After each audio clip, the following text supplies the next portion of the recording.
Welcome to AnimeFan Narrations, Solo Leveling Episode 5, Chapter 57, Part 1. They'd probably just laugh at him, battling his brother like that, but now, with the powerful ally he had in his older friend, his chances of winning had significantly improved. If I can get the master license? Then he could actually challenge his older brother, and maybe even come out on top. Seeing the determination in his eyes, Soohyun placed her hands on her hips and spoke firmly. I'd rather die than work for that guy, so you need to give it everything you've got, okay? I don't want to argue with your old man over this. Thanks. This was how Soohyun usually encouraged him. She was actually an A-rank hunter who had started as a famous child actor. Even without considering her status as a chaebol heiress, many guilds were eager to recruit her because of her rank and fame. For some reason, though, she had turned down all their offers and occasionally worked as a model instead. However, a new offer had recently come to her that she couldn't refuse. It was to become a founding member of the soon-to-launch Yoojin Guild,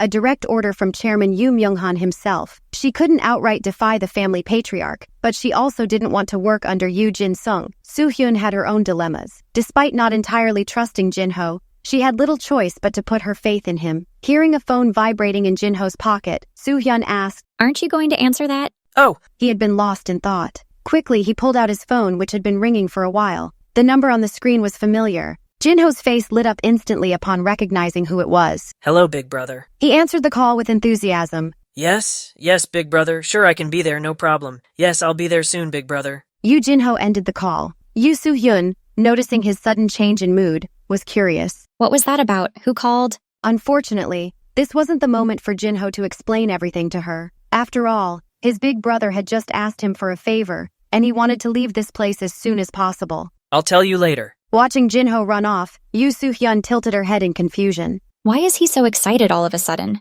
Whenever Jinho attended family gatherings, he usually appeared downcast, but today was different. How strange. She resolved to question him thoroughly later. Meanwhile, Jinho was searching for his father. With dinner approaching, he couldn't leave the family gathering without his father's permission, especially with all the relatives present. Scanning the room, Jinho finally spotted his father in the distance, engaged in conversation. His father had a stern demeanor, rarely smiling over what he deemed trivial matters. For Jinho, his father was an intimidating figure. I haven't even started yet. Yet, he was already feeling nervous, but he knew he had to muster up the courage. I made a promise. Taking a few deep breaths, Jinho slowly walked towards his father. He almost turned back several times but managed to push through. Finally, he stood before his father, Yoo Myunghan. Father. The distance between them felt greater than that between a typical father and son. Yoo Myunghan turned his gaze towards Jinho. What do you want? Sensing the tension, the people around Yoo Myunghan instinctively moved away as if they had coordinated it beforehand.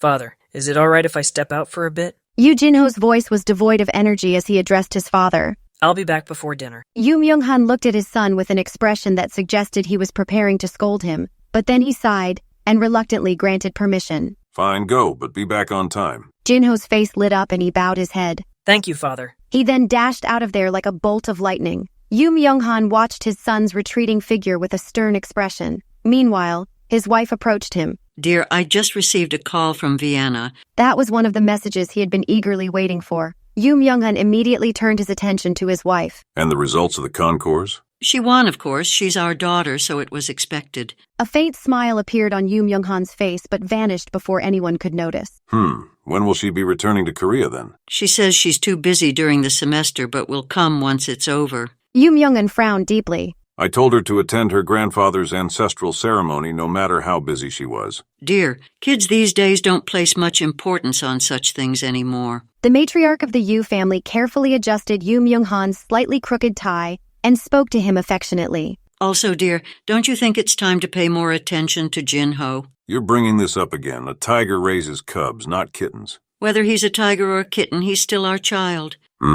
Did you notice? That was the first time Jinho smiled in front of you since middle school graduation. Did he? Yoo Myunghan stared in the direction Jinho had gone, a hint of confusion on his face, but it lasted only a moment. He spoke dismissively. Maybe he found a girlfriend. Anyway, others are waiting for us. Let's head back inside. Inside the Hunter Association's HQ in Seoul's Gurogu, one of the employees was checking various pieces of equipment and stopped in front of a miniature magic energy measuring device. What the heck? What's wrong with this thing? The display should have stayed at 0, but the numbers were erratically fluctuating. It seemed like the device had gone haywire, but the employee didn't worry too much about it. These devices were known to be very sensitive and often malfunctioned. Hey, Kim Gunna. Yes, sir? A subordinate quickly approached. How many gates has this device measured recently? What's the serial number, sir? It's N1744B. The subordinate scanned through the log and nodded. 7 gates a couple of days ago. A couple of days ago? Let me see. Indeed, it was correct. 2 days ago, this device had measured the ranks of 7 gates, and 4 of them had already been closed by hunters. Were there any issues with the gates this device measured? No, sir. I didn't hear of any problems.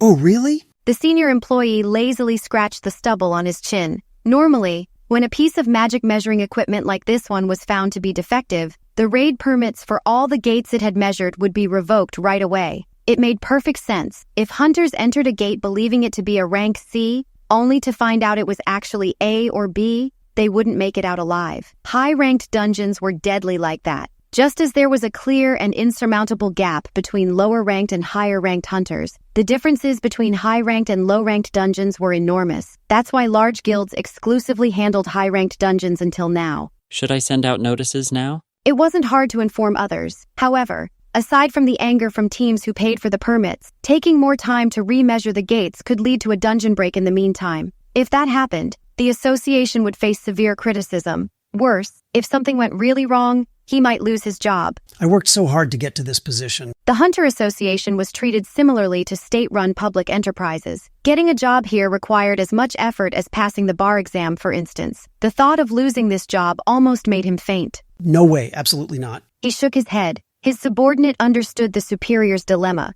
which was why he asked cautiously. What should we do now? It had already been 2 days. If there were any issues, wouldn't he have heard by now? Let it be. Will that be all right? Well, I'm sure nothing much will happen. It's been 2 days already, right? That is true. The subordinate nodded. On the report, write that N1744B was working fine until yesterday, but developed a fault earlier today. Got it? Yes, sir. In the private residence of Ahn Sahng-Min, the chief of the White Tiger Guild's 2nd Division, he paused cutting the spring onion and straightened his back, his bones protesting loudly. Crackle.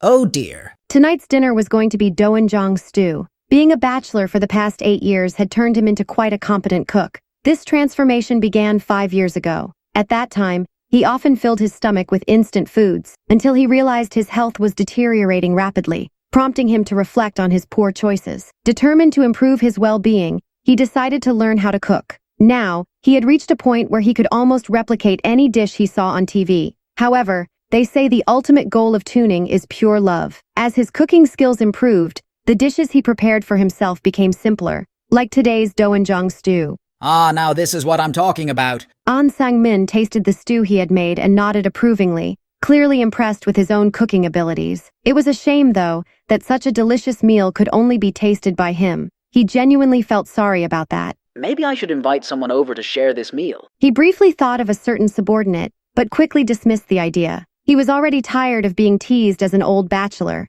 Inviting a fellow male employee over for dinner might lead to more misunderstandings. I wonder if he's handling the task I assigned to him properly. The guy was usually attentive and smart, yet there was this undeniable part of him that could be quite sloppy at times. Why am I thinking about work even while I'm at home, trying to relax? Deciding it was time to enjoy his dinner, Ahn Sahng-Min carried the doenjang stew to the coffee table in his living room, humming to himself. It had become his habit to eat while watching TV in the living room, since the dining table in the kitchen felt too big and lonely for a single person. He picked up the remote, turned on the TV, and settled down on the couch. A news broadcast was playing. Today's breaking news. One of the perks of being a bachelor was not having to fight over the TV remote. Whenever he turned on the TV, it was always set to his favorite channel. He watched the large flat-screen TV mounted on the wall while scooping up a spoonful of rice. The entire United States of America is in deep shock after an inexplicable explosion occurred at the American Hunters Association headquarters in Washington, D.C. Some experts are speculating that the explosion might have been caused by a rising talent, leading to irreparable friction among S-ranked hunters. What is this world coming to? Ahn Sahng-Min sighed with a look of regret, but still took care to pick out the first side dish for his dinner. Given the limited options, he thought to himself, I guess kimchi will have to do, right? This is the CCTV footage recorded near the American Monitoring Division's building. Cracks suddenly formed on the walls of the building, and... Ignoring the details of the news broadcast, Ahn Sahng-Min focused on the steamy rice on his spoon, which he topped with a cold piece of kimchi from his separate kimchi refrigerator. Thanks for watching Solo Leveling on AnimeFan Narrations. If you enjoyed it, please like, subscribe, and hit the bell for updates. Share your thoughts in the comments. See you next time.